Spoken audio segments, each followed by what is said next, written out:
କିଛି ଦିନ ହେବ ଭଦ୍ରକ ଜିଲ୍ଲା ଚାନ୍ଦବାଲି ବ୍ଲକ ଅଧୀନ ଘଣ୍ଟେଶ୍ୱର ଅଞ୍ଚଳରେ ଅଶାନ୍ତ ହୋଇଛି। ଦୈନିକ କେଉଁଠି ନା କେଉଁଠି ଗଣ୍ଡଗୋଳ ହେଉଛି ଏବଂ କେତେକ ଉଗ୍ର ରୂପ ନେଉଛି ମଧ୍ୟ।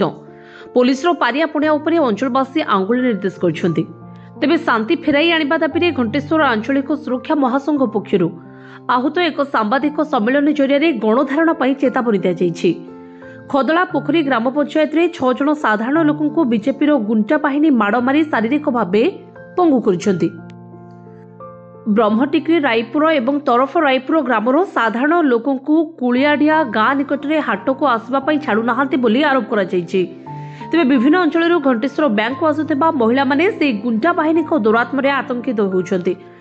ସାଧାରଣ ଲୋକେ ପୋଲିସ ପାଖକୁ ସୁରକ୍ଷା ପାଇଁ ଦୌଡୁଥିବା ବେଳେ ପୋଲିସ ଶାସକ ଦଳ ଚାପରେ ଆସାମୀମାନଙ୍କ ବିରୋଧରେ କୌଣସି କାର୍ଯ୍ୟାନୁଷ୍ଠାନ ନେଇପାରୁନାହିଁ।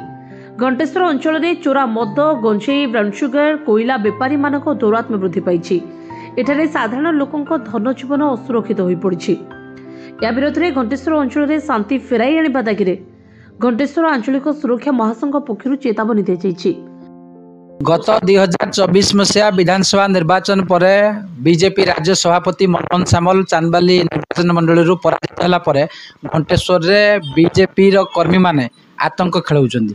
से खदाल पोखरी ग्राम पंचायत खदाल पोखरी गाँव 6 जन साधारण जनता को से माने पिटी पंगु कर देइछन्ती। ब्रह्मटिगिरी तरफ रायपुर जो लोक माने घंटेश्वर बाजार को प्रत्येक दिन आसंती से बीजेपी कर्मी माने कुलियाड़िया छकरे रास्ता उपर बालीबस्ता पकई से अटक रखुंट।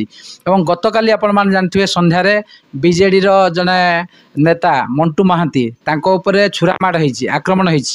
यार 3 दिन पूर्व घंटेश्वर बाजार रे चोरा कोयला बेपारी, ब्राउन सुगार बेपारी, गंजेई बेपारी से एपरी माति जड़े सुना व्यवसायी से जोर जबरदस्त छुरामाड़ कर संध्यार से सुना रूपा टंका छड़े नहीं। तेणु ये आईन श्रृंखला परिस्थिति जो सृष्टि होती पुलिस पाखक साधारण जनता जाई असहाय फिल कले। से स्कूल पिला माने श्रृंखला स्कूल जाई पारना, साधारण लोक मैंने जो हाट करने आसी पारना, बैंक जो मैंने काम करने महिला मैंने आसुँच एसएचजी महिला मैंने सुरखुरे कर पारना। तेणु या विरुद्ध में आसंता 20 तारिख आमर गारड़पुर खदाल पोखरी जो 3 मुंडिया छक सेठारे एक बड़ धरणर आंदोलन गणधारणा होची। आसंता 21 तारिख बांसवाड़ा थाना घेराव कार्यक्रम रही।